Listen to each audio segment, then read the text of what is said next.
rookie mistake. We was all on mute. But welcome back to We Are Tottenham TV, the only place to be on match day. And match days are coming thick and fast at the minute. We're back today and it's a home match against Sunderland. I'm joined today by Jimbo, by Dermot, and Mr. Chang is just sorting out his camera and he will be here. Jimbo, how are you doing? Excellent. Well, good. Looking forward to the game. Enjoyed the darts last night. Well done to Luke Littler. What a dart player. What a dart player. Exactly. Makes it look so easy. And Dermatron, how are you doing, sir? Yeah, fine. Enjoyed the darts. I've actually started really getting into darts because of the World Championships, actually. So I can't wait for the Premier League to start. And it comes to Dublin as well. So I was already on this morning booking tickets for that this morning. 58 quid. February the 5th it starts, Yeah. Same day as my birthday, actually, which is happy early birthday. Thank you. I'm in Dublin for 3 days between the 3rd and the 5th, so I'm looking forward to my 3 days away. But yeah, look, today all I want is 3 points. All I want is 3 points today. Let's start 2026 as we mean to go on. Yes, we had a little bump against Brentford. That was a little bump in the road. We'll forget about that. We'll come today. We're at home. We're going to put Sunderland to the sword. Come on, Spurs. 3 points is all we want. Yes, that would be nice. And Mr. Chang, how the devil are you, sir? Doing very well on the first weekend of the year, for the new calendar year 2026. Absolutely looking forward to the game. I totally echo Mr. Moyle's sentiment of how we have to kick on from that disappointing draw to Brentford. Yes, it was lackluster to say the least, but back-to-back clean sheets for Vicario for a good long while now. I honestly cannot recall the last time we actually had back-to-back clean sheets with Vicario in goal. So I will take the clean sheet against Palace and against Brentford. But make no mistake, everybody, Sunderland today will be a whole different prospect.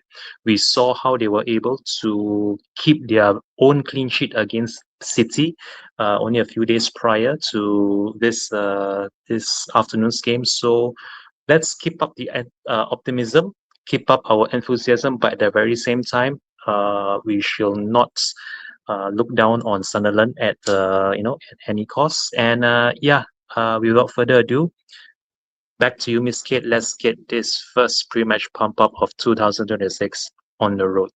Yes, indeed. I completely agree. That was a very disappointing game against Brentford.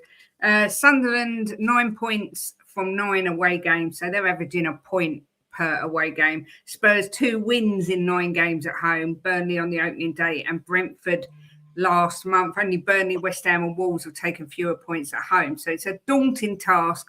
But you know what? They've only won twice on the road, Kate. They've drawn 3 and lost 4. Yeah, that might be so. But I'm just giving the stats, Jimbo. I'm just giving the stats. Don't shoot the stat man. To be perfectly frank, with excuse the pun, particularly under Daniel Levy, we've seen managers sacked for less. I personally think the board are going to give Frank the time he needs. Jimbo, like I say, we've seen managers sacked for less. And to be fair, that performance against Brentford is one of the worst matches in my 45 years or so of watching football that I've ever seen. I've seen worse. A lot of the fan base turning on Frank already. Are you of the belief that they're going to give him time, or do you think this is kind of a make or break game for him? No, it's not the worst game we've ever seen. I've seen a lot worse than that.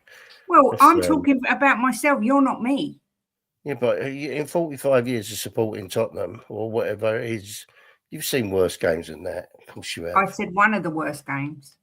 Look, do you want to get expelled from the show? Because I'm not up to all your nonsense today. I mean, look, we played bad. We really played bad. But I think we've got to give this guy time, to build his squad the way he wants to build it. He hasn't even had one windy yet, and we're talking about getting rid of him. Let him bring his players in and see where we go. If you look back at Brentford when he was there, he made some players into really good players there, and they were a really front forward team attacking. So let's see what he can do. Let's just give him a bit of time. We're going to sack him, bring in someone else, and start it all again. And then when they have a bad couple of months because they haven't got their players in, you know, and they're trying to sort this team out, what we're going to do is say sack them as well. Let's just give this guy a bit of time and see where we go. You know, you've got to give him to at least the end of the season, you know, and then if we progressed, and then give him the summer and next season, and if we haven't, and then move on to new pastures. I mean, Dermot, my question really, I mean, I get what Jim's saying, but my question really is, do you think the board will give this guy time? Do you think they're saying, you know, this is our guy and we're going to back him? Or do you think they're already, you know, there's rumours they've approached Poch already? What's your thoughts on it? Look, I get where Jim's coming from. It is right what Jim is saying. It does probably make more sense. But I think the biggest question is, was this a Levy signing a management appointment, or was it an ENIC 2.0 appointment? I think it was more the latter. I think it was more of a Levy appointment. I think it was one of his last things he'd done at the club. Look, Thomas Frank, for me, I get he's had the summer window, which we didn't back him really, did we? If we're being honest, we didn't back him in the summer. We had an awful summer window with all the shenanigans that's going on at the club. And I think them shenanigans are still going on now. And I think that's hurting Thomas Frank. I don't think he has the protection there with Levy gone now and with Paratici possibly on the way out. I think his protection circle is getting non-existent. Yes, I think if you're being logical, give him time. But this is a result business football. And if you see where we are, if we don't get a result today, how quickly is that stadium going to turn toxic? How quickly will that stadium turn either on the board or on Thomas Frank? And what's the board's first choice going to do? We need to protect ourselves. It's easier to sack a manager than it is to sell players. I don't want to go through another rebuild. I do not want to go through another manager and we have to give him more time. I want to get the players in to back this manager. But I think the only manager that can unite us all, and the only manager I think we will give time to, is Pochettino. I think he's the only one to come in. Now, he's got an American job to do with the World Cup. If Spurs came calling, would he dump USA to come back to Spurs? I think he would. I think he walked across the Atlantic to come back to Tottenham. He's the only manager. If you're not going for Poch, then keep Frank where he is and give him the season, and we'll go from there. But if you really want to keep the fans on side, Pochettino's the only man to come back and do that job. Yeah, look, Chang, I mean, like Dermot says, it's far easier to sack a manager than it is to sack players. I also think that there's a massive chance that Poch will come back, but I think if anything, they'll give Frank to the end of the season, and then when Poch is out of contract, bring him in. But I mean, are you of the stance that you think Frank can turn it round? And, you know, we've got to remember he hasn't got the likes of Maddison, Kulu and Solanke, who are three real key starters for us. I mean, what are your thoughts, Chang?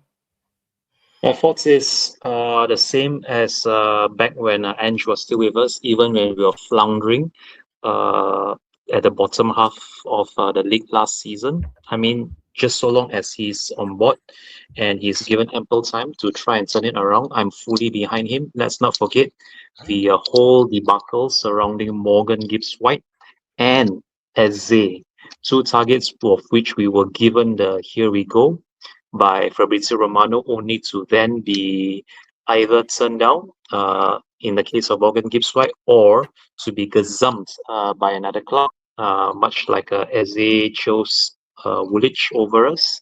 So I still feel that there's plenty of work to be done as far as building a proper squad for Thomas Frank to work with. I mean, I did cover a bit of this on Friday during our Match Week 20 preview, when I mentioned that the game against Brentford, we were without any form of creativity. There was absolutely no creativity from the absence of Kulu, Maddison, Xavi Simons, Bergvall, even a Pepe Matassar for that matter. There was absolutely nothing going forward. And now, with our top goal scorer of last season and also our Europa League game-winning player, Johnson, already at Selhurst Park with Palace, I think the rebuild is only going to get a lot tougher for Thomas Frank.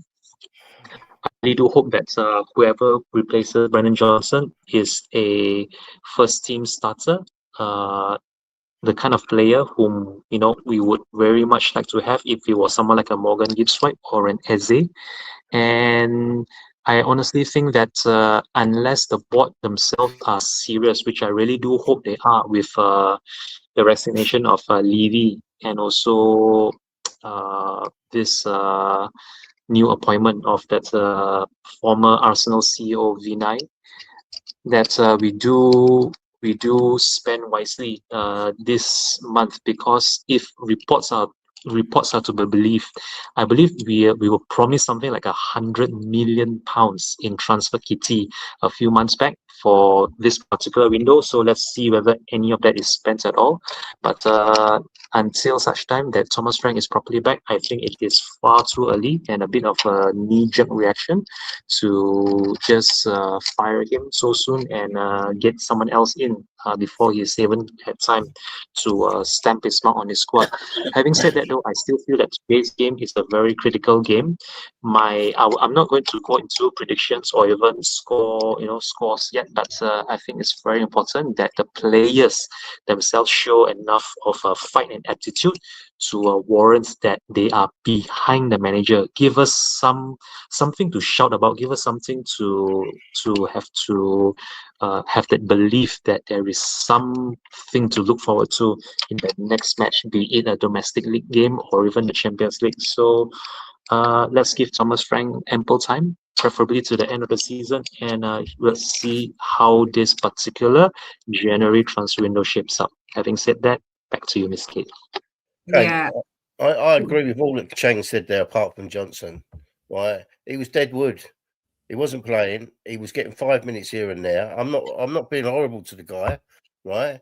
But he wasn't playing under Frank. I'm not saying that he's shit or anything. All I'm saying is he wasn't playing under Frank, and he was coming on for cameos. So to me, he was dead wood, just sitting on the bench.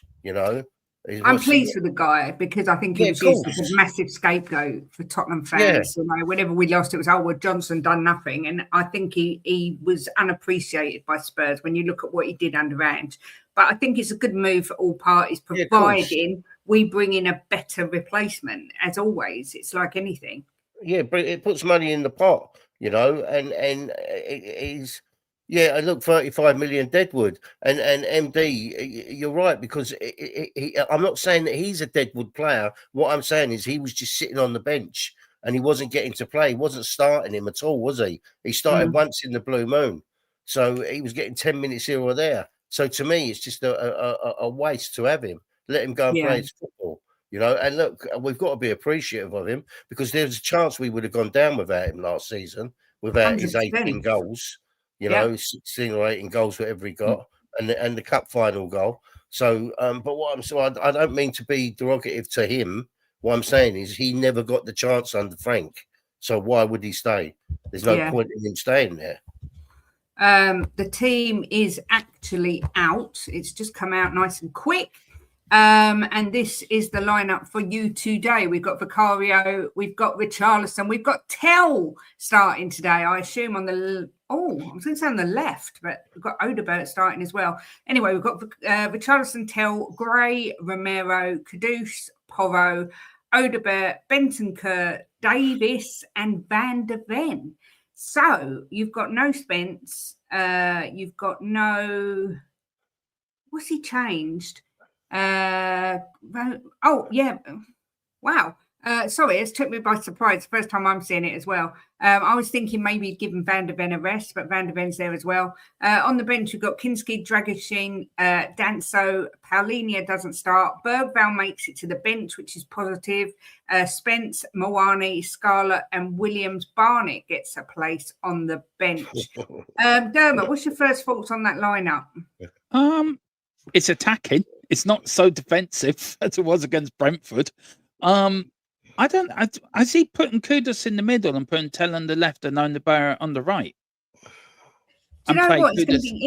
I think he is going to put Tell as the striker because Richie's there as well. Unless he's going to play two up front. Oh my goodness. Well, it's more attacking than we've got against Brentford. Let's be fair. Yep. A desperate throw by a desperate manager. I like it. I really do like it. The only thing that worries me is Ben Davis in for Spence. That worries me a little bit. But, apart from that, I would have given Van der Ven a rest today. I would have put Drags in or Danso in with Romero. But apart from that, I think that's a lineup that can win today. I really do. And the bench looks good as well. It's great to see Bergville back in the bench as well.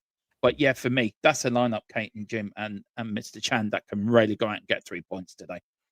Yeah, Shim's saying 4-2-3-1. Look, I will just quickly say, I think Davis gets a lot of a bad rap, really. When he's called in, he does normally deliver. And someone's saying Tell's a winger. He does play as a striker as well. So, we'll have to wait and see how Frank sort of lines them up. But Chan, what do you make of that lineup? The first thing I noticed was not any change on the starting 11. It is actually the absence of having 2 goalkeepers on the bench. That's the one big improvement from Brentford, which I was honestly very surprised to see Brendan Austin and Kinski on the bench. So to have Luca Williams-Barnett, whom a lot of people felt was completely overlooked for the bench against Brentford. Good to see him on the bench. Whether or not he will get any game time, I think is questionable. Honestly, I would love nothing more than to see the likes of Denso or even Dragushin get minutes ahead of Ben Davies, assuming Ben Davies is indeed on his way out, and that this will be his final season, and that we won't be renewing his contract. But all that aside, yeah, this is, I think, a good lineup, a very attacking lineup, and that bench actually gives me hope that we actually do have players to call upon to come on at halftime to affect proceedings if things aren't going our way. But more than anything, I think if anyone here is listening, or if anyone here bothers to listen, if you're at the stadium, if you're in attendance, going to the stadium for the match, please just give those players, the staff, even Thomas Frank, your full backing for the whole 90 minutes. Even if we are playing well, but we somehow find ourselves down by halftime, please, for the love of God, do not boo those players off the pitch at halftime. But that's beyond me. What you want to do there in the stadium is your own right. I have no say or any opinion in the matter. But all I know is we are still undefeated in this new calendar year. I really do hope, come the final whistle, we will still be undefeated for this new calendar year of 2026, unlike a certain other London club who were absolutely spanked by Wolverhampton Wanderers yesterday at the Molineux. So let's hope that we will be able to score today, because even then might prove a big ask of us, seeing as how Sunderland themselves were able to keep a clean sheet against Man City, the closest rivals to Woolwich for the Premiership this season. So we will have to be patient. The players have to be patient, and above all, I believe us fans have to give the players and Thomas Frank our full backing. And yeah, absolutely looking forward to the game. Now that I've seen the starting lineup, and hopefully, Richarlison should be able to get a goal or two. I really am hoping that he has worked on his positioning to stay on side, unlike those 2 offside goals against Palace the previous week. That was a bit of a downer, but nonetheless, I'm fully confident, Miss Kate, that we will still remain unbeaten at the final whistle. Having said that, back to you, Miss Kate. Yeah, I mean, Jimbo, it is a much more. I mean, I thought he would stick with the same midfield 3. I mean, one of my questions was, we didn't create anything. How are we going to sort of change that against Sunderland? Because I thought he'd start with the same midfield 3, but he shook it up a bit. And there's people on Twitter, I'm just looking now just to see the reaction. There's people in the chat. Few people are unsure about this lineup, but Tell's been linked to Galatasaray this week, but he gets a start. I'm quite excited for this lineup. I don't know what you think. Well, look, first thing is Tell, right? What has this man got to do to get a start? So I'm so pleased for him that he's starting. Every time he's come on, he's done really well. He's pulled us out the shit in 2 games, right? And with his cameos. So I'm over the moon that he's starting. But to me, it's a much as a much with these players, Kate. You know, I don't think we got a fantastic team, right? I think we got the basis of a good team.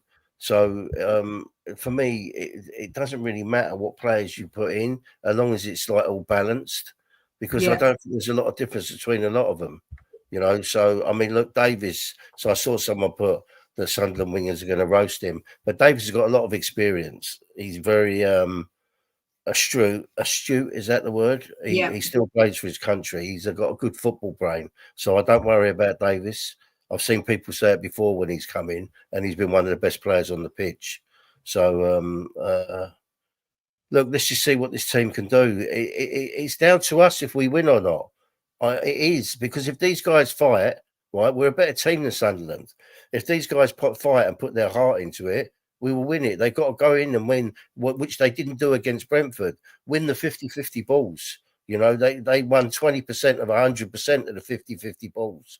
You know, they need to fight for this club, and hopefully being at home with the crowd behind them, all right, they do that. I mean, I've just looked online. It's saying we're playing 4-3-2-1.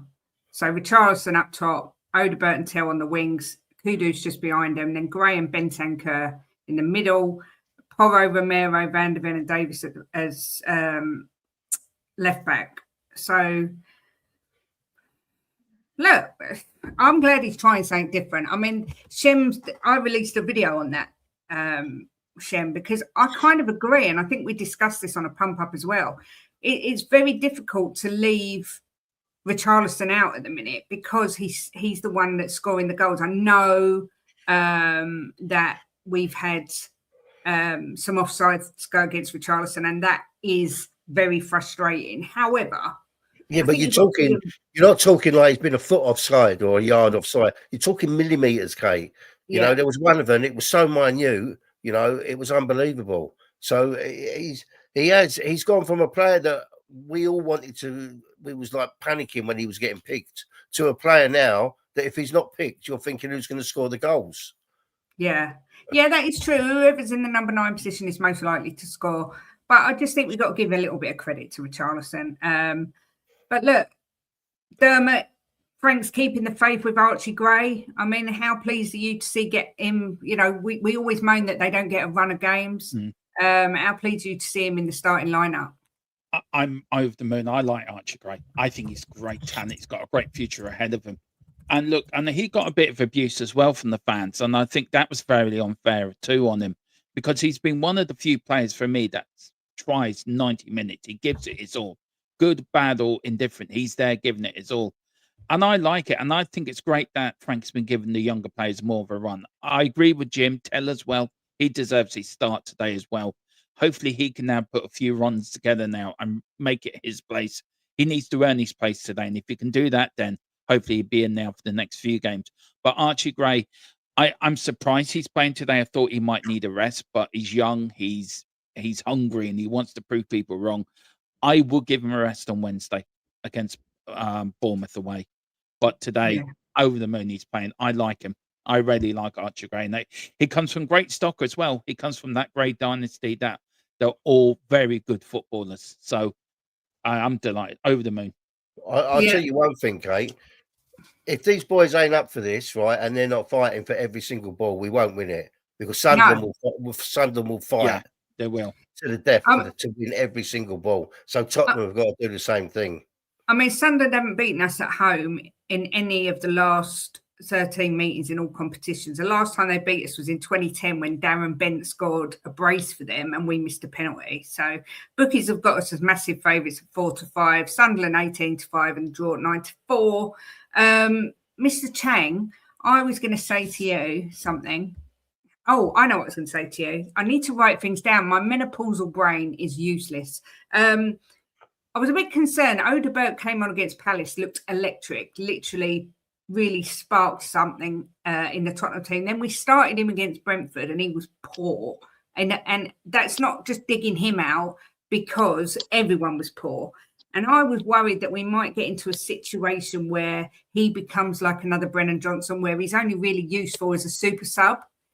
But do you think Frank might be thinking to himself, actually, you know, it's time I've got to stick with a guy, give him a run of games and see what he can do, because he's been in and out of the team. Maybe, you know, what's your thoughts on it?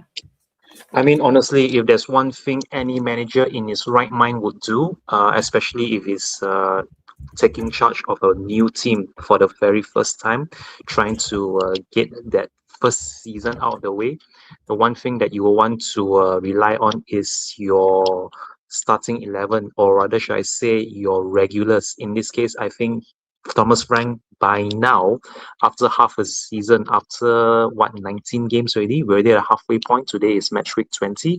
So by now, at the halfway point, you should have more or less settled on your regular starting 11 that should be playing week in, week out, with maybe only one or two tweaks in the case of maybe rotating Richarlison for Kolo Muani, or maybe even with Solanke if he comes back fit. And the same can be said about our midfield. Maybe if Bentancur and Archie Gray are the mainstay midfielders, then maybe we are just looking at rotating Palhinha with Gray or with Pepe Matassar. And as far as that forward line is concerned, I mean, as long as we get regular starters in the form of Kudus, and in this case now it's going to be Richarlison and one of Tel or Odobier on the left, I think we should have some communication and some synergy and understanding. That I think is very, very important, especially if you're looking to create and score those goals that win us the games. Without that creativity, without that understanding and a sort of cohesion going forward and creating chances, let alone tucking away those chances, I think we will forever be in this constant flux of trial and error, or even experimenting. So if there ever was a better time to actually, play a sort of a statement game, much like we did against Palace, where if it wasn't for some dubious VAR calls or even offside calls, then maybe we could have scored a few more. And this is the game where I really feel that we have the chance to make a mark for ourselves. And who's to say that we don't have the players? The only concern now is, do those players themselves have that in them? Do they have that character, that fire, that desire, or even the love for the badge, for the crest, for the fans, even especially at home, to actually warrant some form of support for them, or even cheers when the ref blows the final whistle? So I think right now all the talking is done, all the pre-match previews, the interviews, or even the training sessions are done. Now is where the players have to really take it upon themselves and say, you know what, I'm really going to buckle down now. I'm going to make this. I'm going to make it such that I am going to be a starter from now on to the end of the season, and absolutely looking forward to see how the likes of Zell, Richarlison, Odebeer, and Kudus work together in tandem to try and find an opening and hopefully score a few goals for us. Having said that, back to you, Miss Kate. Look, I just want to say something to the chat. First of all, can we keep it friendly? Second of all, one thing I won't tolerate on my channel or this channel is anyone saying, if you agree with this, you get the club you deserve, because that's nonsense. Everyone sees the club differently. Thomas Frank can only pick what he's got. And I remember doing a pump up when Davis was picked and the meltdown was monumental. And he had an absolutely blinding game. So that guy is wearing a Spurs shirt and everyone should get behind him. Yes, if he messes up and he's rubbish, criticise him. But they're slaughtering this guy before he's even kicked a ball. I don't think he's ever done anything that really lets this team down. So all that nonsense, you get the club you deserve, will never be tolerated on any show that I host, just so everyone knows that, because it's rubbish. You all just think what you want to think and be polite to each other, but none of us can control what happens on the pitch. So, yeah, I just had to say that little bit. We're Tottenham. We should support our team. West Ham yesterday were booing the team sheet. We don't want to be like them. You've got to get behind your team. And Davis is playing for the team, so we are behind him. Go on, Jim. You're on mute, darling. They were booing him. They were booing their players when they were reading out the team sheet before they kicked a ball. And that's what basically we're doing. I'm not a power tripping woman. I don't always block you, but just for that statement, calling me an old lady, I'm going to block you. But anyway, there was a bit of positive this week. Thomas Frank said in his press conference that Solanke could return by the end of January. I mean, Jimbo, how important will he be? And what does this mean for Richard? Do you think this pushes him out onto the wing? What do you think? Back in January? Solanke could be back by the end of January. Well, he's back on the grass. So, I mean, I don't know what his injury was that he's been out for so long. But, well, it means he's going to have to fight harder and play better because it's competition. That's what we want. We don't just want one striker, Kate. We need people like that are going to up their game if they want to play, and maybe they might try them both together. It might work out well, but obviously the more players we've got in that position, the better. So I think it's a good thing he comes back, and there's competition there. Yeah, I mean, Dermot, before the season started, I said Solanke's the player I'm most looking forward to seeing playing under Frank, and we obviously haven't really seen that. How important is it you think we get this guy back? And do you think, he's going to thrive under this Thomas Frank system? I don't know. I think he will. I would, Jim. I don't know what's kept him out for so long. It was great to see him back on grass. I did question, was it AI to begin with? Because you wouldn't know the difference between the AI and the normal clip. But I was assured that it was him out there. Look, I think it's really important. I think he would thrive under this system. He will get goals, but he brings something different that Richarlison doesn't bring. Solanke comes deep. He tries to bring other players into the game, where Richie sort of more that 6-yard striker. Solanke sort of links the midfield to the attack. So when he gets the ball, he comes back into that 10 role, puts it out wide, or puts Kulu or say Madison in, and then he darts into that 6-yard area. We're missing that. We're missing that type of Harry Kane player that links the midfield to the attack. And I think Solanke offers that to you.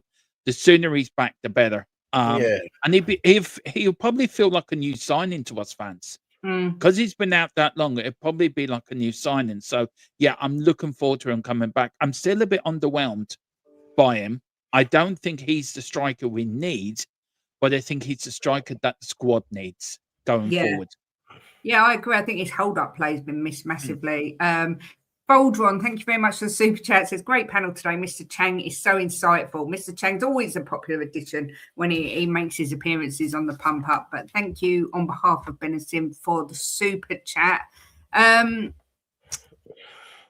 Chang, what did someone say that I was going to... Yeah, I mean, what do you think of this comment? Most offensive lineup we've played all season. Top 4 players are all attack-minded. Hope we get a goal early to open up the game. I don't really understand why people are so upset about the lineup. I've got to be honest. I'm quite excited by it. We've been moaning it's boring, and he's changed it. I mean, what are you expecting? I mean, I'm expecting goals. That's what I'm expecting. Or at the very least, I'm expecting chances.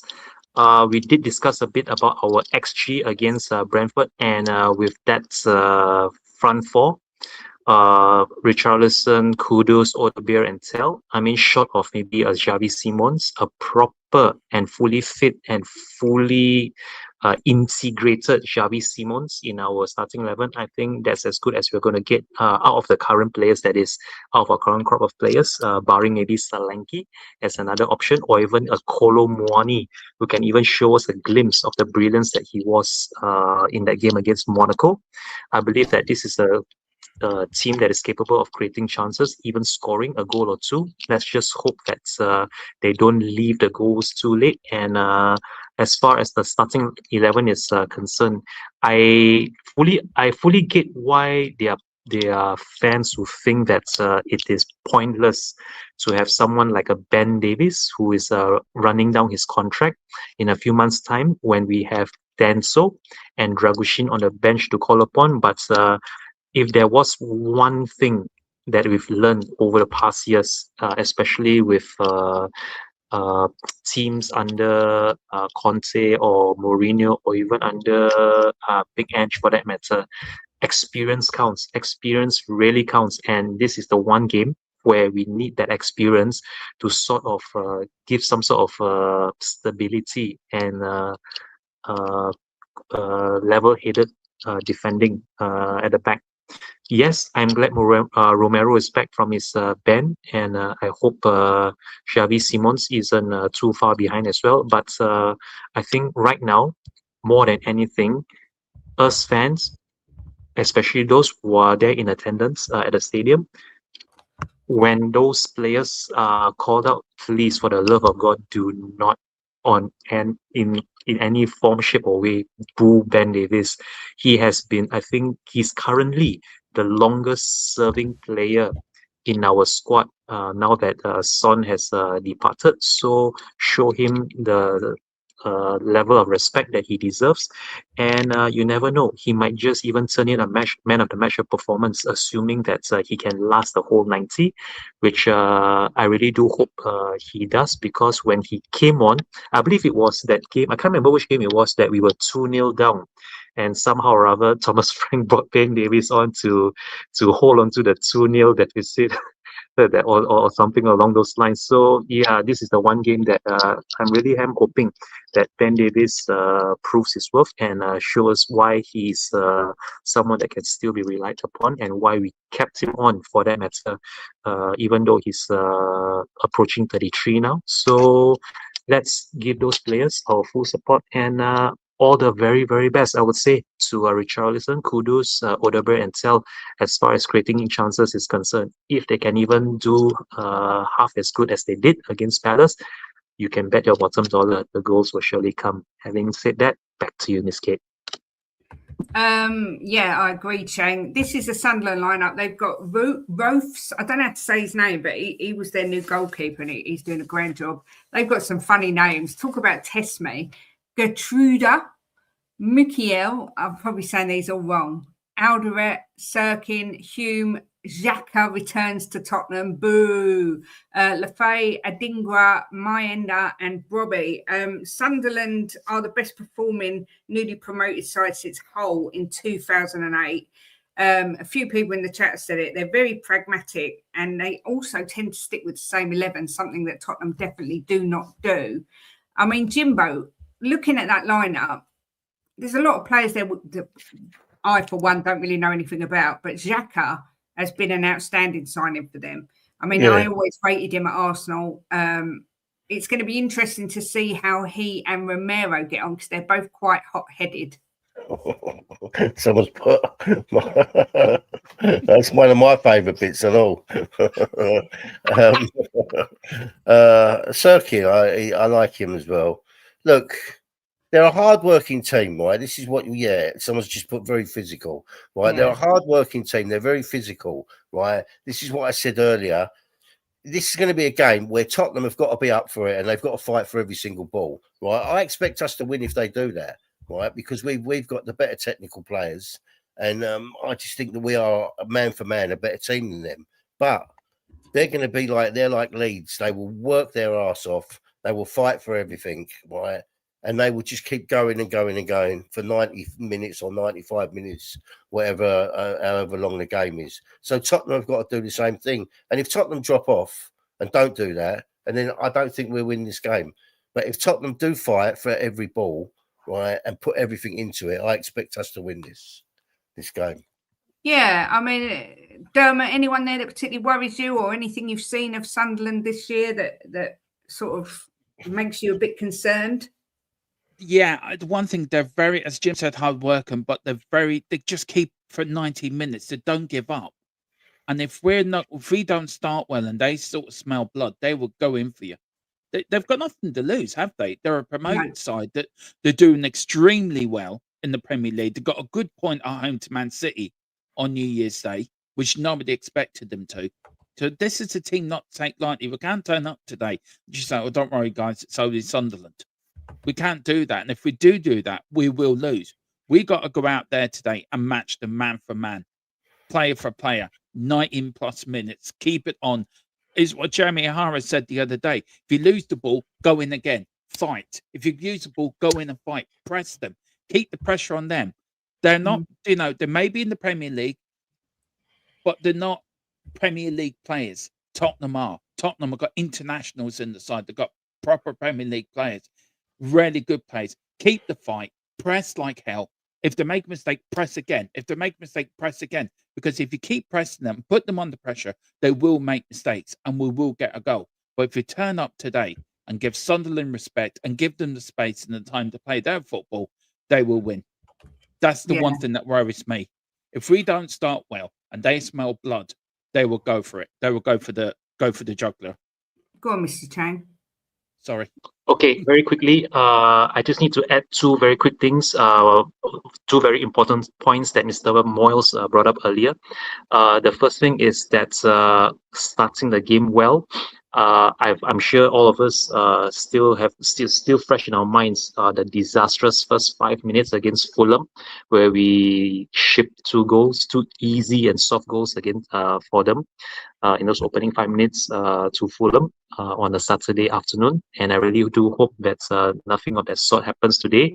I read somewhere that Vicario played his 100th competitive match for us in the previous game against Brentford, which I'm glad he got his clean sheet. And if he wants to win the fans back after a few, rather questionable performance, one of them that Fulham game which I mentioned earlier, I think this is the one game where he would very much like to try and keep his 3rd consecutive league clean sheet if that's possible, or at the very least keep the mistakes down to a bare minimum. And one more thing that Mr. Morse mentioned earlier, fighting for the second ball, winning possession back. I honestly feel that some of those players there, they have it in them. Don't get me wrong, they have it. They have the stamina, they have the ability, and they definitely have the legs as far as running of the balls is concerned. It's quite a youthful team that we've put up, barring maybe Ben Davies. But if those players have it in their heads that they are now in a sort of comfort zone, that they are, their places in the Tottenham lineup or even in their respective national teams aren't under threat, that they might get too comfortable and they might slack off. That I think is the biggest challenge now Thomas Frank has to face. And if there's one and only one criticism of Thomas Frank that I've noticed since he took over, is that he might be a bit soft on the players, whereas managers like a Conte, a Mourinho, even Big Ange, he would be barking instructions. He'll be shouting his players to get forward, pass the ball forward, press forward, push forward, run forward. That I think is the one thing that maybe Thomas Frank needs to work on, because if he doesn't crack the whip, if he doesn't lay down the law and make it such that it's his way or the highway, then it's going to be player power that takes over, and that might eventually be his downfall. So I really hope that that doesn't come to pass, and hopefully our players themselves are professional enough to understand that there's a game to be won. They are being paid the wages they're being paid because they are expected to put on a performance worthy of the wages that they're earning. And in about 45 minutes time, let's just see what kind of team turns up today at the kickoff whistle. Having said that, straight back to you, Miss Kate. Yeah, I mean, someone's put some are overdoing the panic. We've been away and brought home 4 points this week. We do need a home performance today, though. Look, I agree. I think sometimes people, it's like, I get it. Davis has been here a long time, and I'm surprised he's chosen him. But my point was, you can't crucify the guy before he's even kicked the ball. It's not the end. Like, the performances have been terrible, but we've not lost. They've just been really poor. So, I mean, Jim, do you think even if we win the game 1-0, if the performance is crap, that people are still going to be moaning? Yeah, they will be, Kate, because they expect a standard of football at Tottenham. But the thing is I don't think that we've got. I think we need upgraded players coming in, right? And it's just a fact we do. We need some more established players to come in on more high profiles. But this is a massive window because they've got to up the wage structure at Tottenham, right? Otherwise, they're not going to attract the players that we need. If they look, I don't even think we're a top 6 club now, right? I think we're out of the top 6 at the minute, and I just think that this club needs to change its strategy. It needs to upgrade some players. It needs to pay bigger wages, and we need to get back on track. Tottenham Hotspur. I mean, I've been supporting this club 55, 56 years, and we're a shadow of our former self. We was never like a massively big team in the league. We always did well, right? But we was never very few. There's only been like maybe a few times, in the last 30 years that we fought to fight to win a trophy, to win the league, right? But we've always been a really good cup team and been a really good European team, and we've kind of lost our way a bit, but it's the hierarchy that have done that, by buying average players and paying, in the terms of football, the Premiership, average wages. We're in the bottom half of the wage structure of the Premiership, and we shouldn't be. We should be in the top half. And until they change that, we're just going to be in the same position. I know I've gone off track a bit by what you said, but yeah, people are going to be unhappy if we win it and it's a bad performance. Yeah. Insomniac saying, don't predict a win, Jimbo. It always turns out different from what your prediction is. Not always. We're a big name, but not really a big club anymore. Yeah, look, I hear what you're saying. Big up Alan from Tottenham Logic, who says he wanted Odobert in the 10. He wanted Tell to get a start. He wanted Gray over Polinia. He wanted Mawani over Richie just for the rest, but he's happy with the lineup. How nice to have something positive said. We've got some real negative Nancy's in the room today. I don't know if we'll ever know the truth about exactly what's gone on with Solanke's injury. Something is very strange. Jason Green says, so happy to see Tell starting and really hope he scores today, but Sunderland will be at us from the get-go. Yeah. Hope when Tell scores, he gives Frank a look. That's the thing. I think a lot of people have said it. I think we've got to start well. If we go down to a goal reasonably early, I fear the worst. But look, you never know. Football's a funny game. You never quite know what's going to happen. Dermot, I'm going to come to you and ask you. In fact, no, I'm going to do my prediction first because, I'm normally the pump down merchant. I did have us down as a 2-1 loss. I'm not going to lie. That was my prediction. But having seen the team, I'm going to go for a 1-1. I'm going to up it to a draw. I think we can get a draw. I'm not going to book us and say we're going to get a win because, it probably will go Pete Tong. But I'm going to go for a 1-1 draw, and I'm going to do our goal to come from Tell, which would be beautiful. And I'm going to have their goal to come from Xhaka. I've just got a feeling he's going to do something today that's going to haunt us. But Dermot, what are you fancying for the game today? Well, I got my score prediction wrong for the Brentford game. Totally wrong for that one. And they are absolutely. So anyone who put any money on that bet, I do apologise. Refunds will not be coming because I can't afford them. But anyway, today I'm going for a more realistic 2-1 Tottenham win. I think Xhaka will score. I'm with you, Kate. I just got this feeling he will score. I think who will score today. I would love to see Tell got one. I think that would really that's written. I think him scoring today, and Richie. I think Richie would get one as well. He would either header it, do something spectacular, or he'd probably fall on his backside and it'll come off his arse into the back of the net. You don't know what you get from Richie, but yeah, score Richie goal today. So yeah, tell him Richie and Saka for Saka for not Saka. Xhaka. Yeah, Xhaka. For Sunderland. We've got I've hidden the comments. Hold on a second. I'm with Kate and N-Cube, 1-1 Gray with the goal. Okay. It's got a scrappy 1-0 written all over it. I'll take it. Leeds ended up 1-1. Spurs to win 2-0, says Sound Kang. Hoping for a 2-1 Spurs win, says Clayton. NQ says, I predict Richie to score 1 offside goal and 1 official goal and predict a 1-1 draw. Another one who says 1-1 as well.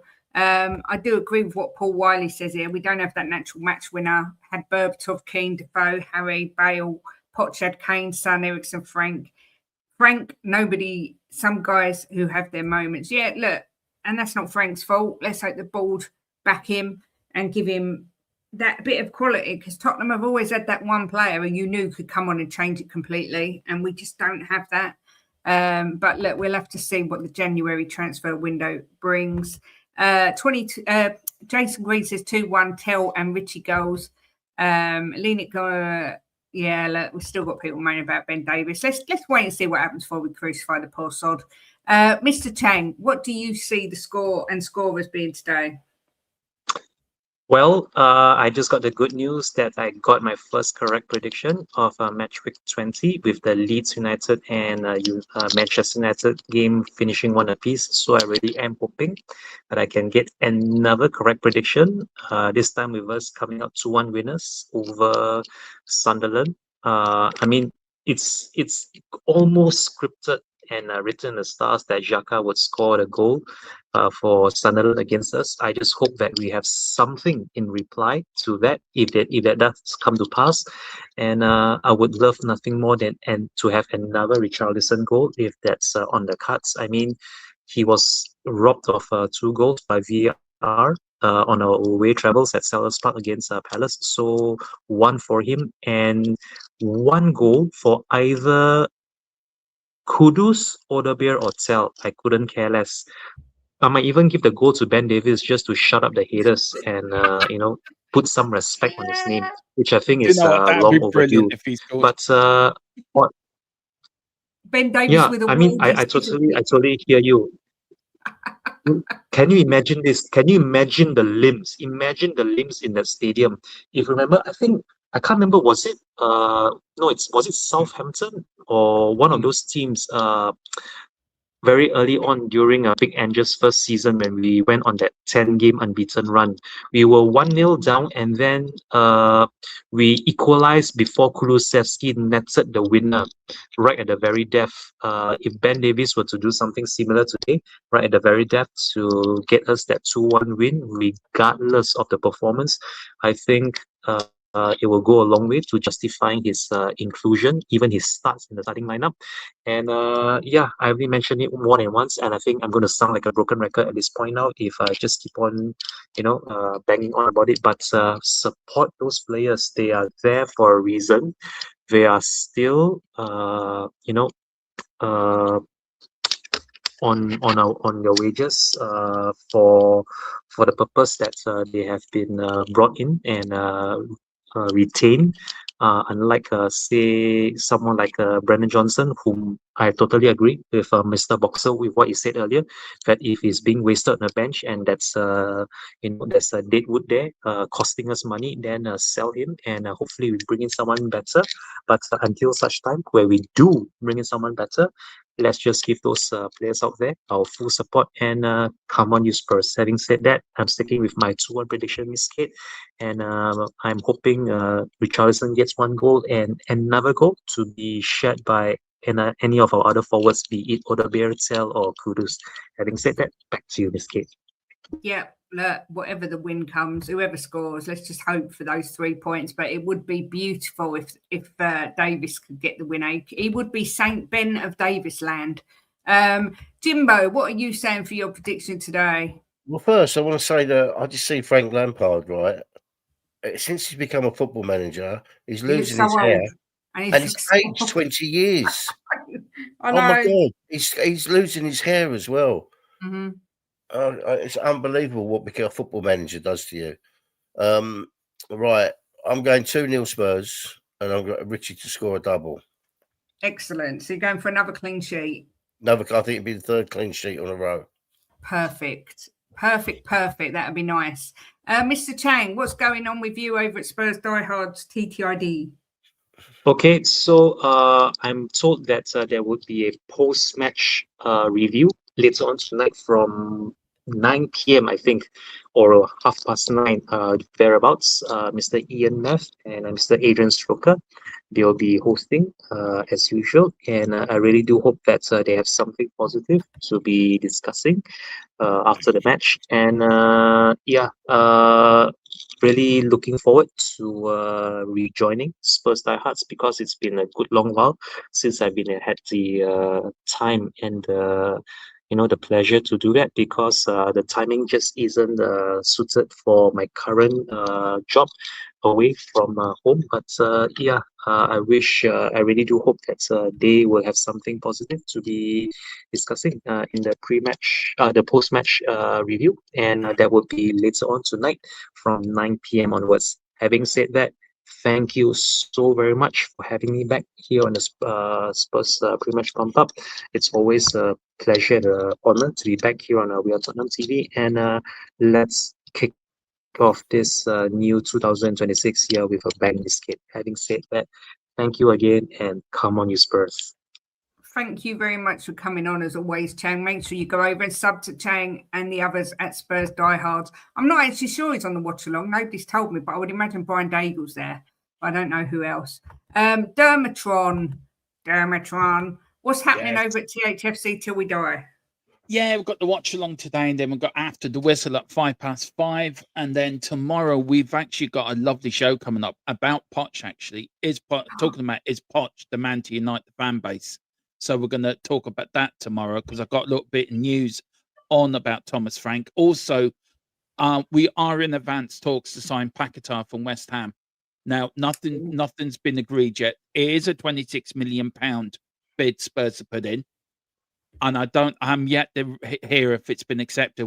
But we're in advanced talks to get him. So watch that out, guys. But any breaking news, as we always do on the channel, we bring it to you first and fastest. We've got a bit of reputation of bringing out breaking news first. So yeah, watch the THFC to die for your transfer news, and yeah, usual stuff coming up there. But we're on the march for 3K, so please come and give us a sub. We've had a really good end of the year and a good start to this year. But again, thanks, Kate, for having me on, and you and Jim and the guys here at WeAreTottenham TV. I really love coming on this season with this pump up. I really feel I've reached the big time now.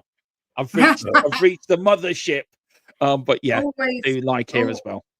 Always welcome, Dermot. And if you want to come to me and Jimbo, we have got a bit of a rebrand, got a new intro debuted tomorrow at 12:30. We do most days around about lunchtime, about 12:30. And on Fridays, we have Chang on and Jess, who's a Leeds fan, and we do our Premier League predictions. So if you want to come over, then do. But please smash a like on the video. I apologise.